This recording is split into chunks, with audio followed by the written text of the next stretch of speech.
मेरे पास ये इन्फॉर्मेशन भी है कि उस कैंप में बैठे चंद शख्सियात को हरिब्यार मरी की तरफ से बराह रास्त डायरेक्शंस हैं। उसके ऊपर मैं एक एविडेंस के साथ फिर आगे आके एक दूसरा व्लॉग करूंगा जो आपको दिखाऊंगा, जिसमें ऐसी ऑडियोज़ भी मौजूद है जिसमें डॉलर्स की भी बात हो रही है कि इतने डॉलर्स भेजे गए हैं, इतने डॉलर्स दिए गए हैं।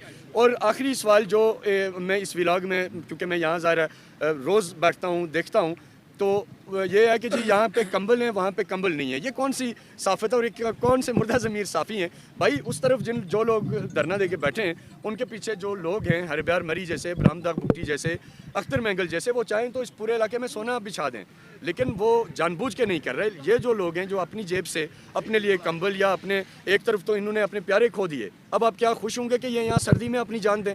ये कौन सी लॉजिक है कि भाई इनके पास कंबल क्यों है, इनके पास हीटर क्यों है? खुदा के लिए डॉलर्स के हिवज इतने मत बिकें, असद अली तूर और हामिद मीर जैसे जो साफ़ी हैं, कि आपको इंसानियत का दर्द ही नज़र नहीं आता, आपको बैकग्राउंड का खून ही नज़र नहीं आता। बहरहाल ये वगैरह, इनको आपके ख्याल से इतना पैसा कहाँ से मिलता है कि ये इतना बड़ा प्रोपेगेंडा कर रहे हैं? और इनका नेटवर्क जितना बड़ा है तो मुझे तो डर है कि ये कहीं आपके कैंप में खुदा न खास्ता कोई हादसा ना करा दें। आप क्या कहेंगे? इन पे सर कोई भरोसा नहीं। इन लोगों ने घर पे आके लेडीज़ों को मारा है, हमारी घर के अंदर उसने आके एक खवातीन शहीद किया है, बच्चों को शहीद किया। एक बंदा इतना उसका सोच होगा, हम एक बलोच थे, कुरानी बलोच है, उन बीएलए ने परोम पे कितने बलोच मारे, बुलेदे पे कितने बलोच मारे हैं, बालगितर पे कितने बलोच मारे हैं। बीएलए पे ये बड़ा ज़बरदस्त सवाल है कि आप बीएलए और बीएलएफ और ये जो जितने लोग यहाँ उनके हमदर्द बन के बैठे हैं, वो ये बताएं कि भाई क्या ये बलोच नहीं है, ये मकरान का नहीं है? ये जब अपनी आवाज़ उठाता है तो आप इसके ऊपर इल्ज़ाम लगाते हैं कि ये डेथ स्क्वाड है, ये डेथ स्क्वाड से आप इसको मंसूब करते हैं। भाई डेथ स्क्वाड तो बीएलए है, डेथ स्क्वाड तो बीएलएफ है, जो लोगों को मारते हैं, जो मासूमों को मारते हैं, बेगनाओं को मारते हैं। और जब ये उनके खिलाफ आवाज़ उठाते हैं तो वही बात है कि उल्टा चोर कोतवाल को डांटे, यानी चोरी भी आप करें, लोगों को कत्ल भी आप करें, और जब मजलूम इंसाफ मांगे तो आप उसको इल्ज़ाम भी लगाएं, उसको डराने की कोशिश करें। तो आखिर में आप क्या मुतालबा करेंगे, क्या कहेंगे कि इस तरह का जो बीएलए बीएलएफ की सूरत में जो डेथ स्क्वाड्स हैं, जिनसे आपको वहाँ भी खतरा है, जिनसे आपको यहाँ भी खतरा है, तो हुकूमत को क्या कहेंगे आप? हम हुकूमत को ये कहना चाहते हैं कि वहाँ जो बीएलए चल रहा है या बीएलएफ चल रहा है, ये अपनी दबाव से चल रहा है, ठीक है? वहाँ जो यानी बंदूक के जोर पे अपनी मर्जी की बात कर रहे हैं। हाँ, गरीबों को दबा रहा है, लोगों को दबा रहा है, लोगों को मार भी रहा है। हम इसको सीधे कहते हैं, हम भी वापस जाएं वो हमको भी मारेंगे। हम सब ये बड़ा अहम पॉइंट है कि ये जो नौजवान है, ज़ाहिर है अब ये इनकी तो प्रोफाइलिंग हो चुकी है। यहाँ इर्द गिर्द के साथ के कैंप से ऐसे लोगों को भेजा जाता है जो इनकी सोलो तस्वीरें भी लेते हैं। अब ज़ाहिर है कैमरा है तो ये रिस्पेक्ट करते हैं कि जर्नलिस्ट हैं, तो बाज़ जो जर्नलिस्ट नहीं है, जो ऑथेंटिक, जिनका किसी चैनल या वेब चैनल या किसी और से ताल्लुक़ नहीं है, तो इनकी प्रोफाइलिंग करते हैं। वो प्रोफाइलिंग के सबूत मीडिया के ऊपर ऑलरेडी नज़र आ रहे हैं, इन एडिट करके तस्वीरें लगाई जा रही हैं। तो इनका खदशा दुरुस्त है कि ये जब वापस जाएंगे तो इनके साथ वहाँ क्या होगा। वो तो बंदूक बरदार टोला है, उनके पास तो असला है, उनके पास तो बम है, उनके पास डेथ स्क्वाड्स हैं। तो ये इनका जायज़ खदशा है। गवर्नमेंट इसके ऊपर लाजमन इंश्योर करे कि जब ये लोग जाएँ तो इनकी सिक्योरिटी को इंश्योर करना चाहिए। इसके अलावा क्या कहेंगे? हम हुकूमत से कहना चाहते हैं, हुकूमत हमको वहाँ तक पहुँच दे और बीएलए जो बीएलएफ है उनको ख़त्म करें। सिर्फ हमारी बात नहीं है, पूरे बलोचों की बात है, लेकिन बलोच वहाँ डरे हुए हैं, दबे हुए हैं, बीएलए के जोर पे वो नहीं कह सकते।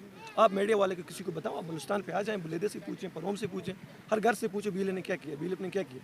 बहुत शुक्रिया भाई। बड़ा आखिरी मैसेज इनका बड़ा स्ट्रेट फॉरवर्ड मैसेज है, एक गैरतमंद बलोच का मैसेज है, जो ये रियासत से मुतालबा कर रहा है कि इन डेथ स्क्वाड्स को, जिनमें बीएलए है, जिनमें बीएलएफ है, जिनमें दूसरी तंजीमें, उनका खात्मा किया जाए। और उनकी दबाव से वो नहीं आ सकते, उनको डराया गया है। ठीक, भी आप आवाज़ ना उठाएं। यानी ये जो दहशतगर्द हैं ये लोगों को डरा रहे हैं कि आपने हमारे जुल्म के खिलाफ आवाज़ नहीं उठानी। बिल्कुल, किसी ने आवाज़ उठाया दूसरे दिन उसको उठाएंगे, मारेंगे, उनको धमकियाँ देंगे।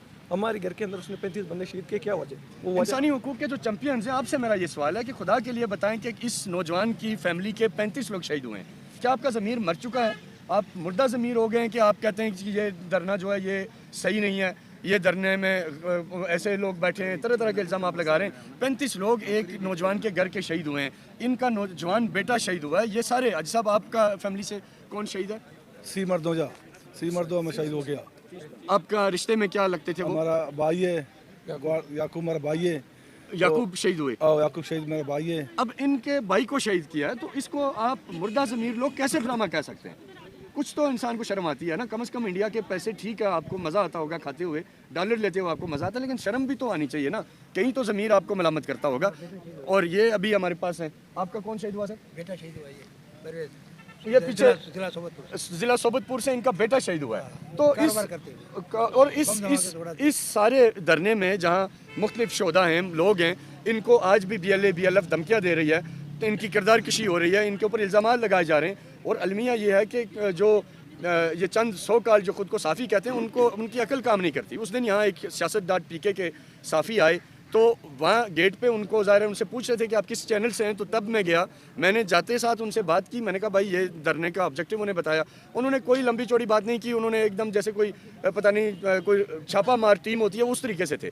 तो उसमें उन्होंने कन्फ्यूजन फैलाने की कोशिश की। मैंने उन्हें 2 दफ़ा समझाया, वो वीडियो में ही मैं नाज़रीन क्लिप में अब आपको दिखाता हूँ कि मैंने उनसे क्या बात की थी। और मैंने उन्हें समझाने की कोशिश की कि भाई मैं एक जर्नलिस्ट हूँ, बलूचिस्तान में रहा हूँ, मेरी ज़िंदगी गुजरी है, मैंने वहाँ के हालात पे प्रोग्राम्स किए हैं। तो उन्होंने उसको भी प्रोपेगेंडा बना दिया कि जी ये क्योंकि ताल्लुक़ इनका कश्मीर से है और ये खुद को बलूचिस्तान का ज़ाहिर करते हैं। भाई मैं कोई मेरा 12 साल मीडिया कैरियर है, बच्चा मुझे जानता है, तो आपकी क्या इस तरह की हरकतों से लोगों को कंफ्यूज करेंगे? तो सर क्या